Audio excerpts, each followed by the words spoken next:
Alors, quel fond studio je vais bien pouvoir me servir aujourd'hui? Bonjour, je suis Vincent et aujourd'hui on va parler de fond studio. Il arrive que pendant nos séances studio, on ait besoin d'un autre fond que du blanc ou que du noir. Investir dans des dizaines de rouleaux peut revenir relativement très cher quand on sait qu'un rouleau en moyenne de 2,35 m peut aller jusqu'à 90 voire 110 euros. Oui, ça fait cher pour du consom. Alors il y a une autre solution que je trouve relativement simple qui demande quand même un petit peu de temps. Il vous faudra pour ça récupérer ou acheter du tissu relativement épais et de bonne qualité. Vous pourrez alors avec de la peinture ou toute autre matière en fait qui peut s'imprégner dans le tissu. Moi je travaille beaucoup avec la peinture de couleurs différentes pour pouvoir justement avoir des fonds un peu plus intéressants et peindre votre fond, peindre votre tissu avec cette couleur.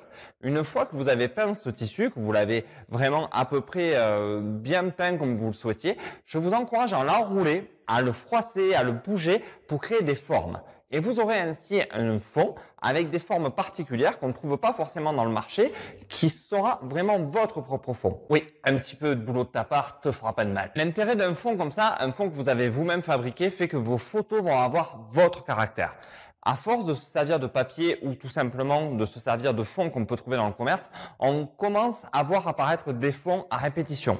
C'est-à-dire que si vous faites une série de photos, on va dire avec un fond marron, si c'est un papier, donc de toute manière le marron sera uni. Si vous achetez un tissu marron, vous aurez toujours le même tissu. Que là, si vous prenez un rouleau de peinture et que vous appliquez la peinture à chaque séance, à différents moments de votre étape dans la photo, vous aurez un fond qui pourra évoluer et être vraiment propre à vous-même. Je t'ai toujours dit de travailler dans l'originalité. Une fois que vous vous êtes servi de ce fond et que vous en avez par exemple marre de voir toujours le même fond qui soit bordeaux, qui soit noir, enfin peu importe, il aura ses propres formes et ses propres couleurs.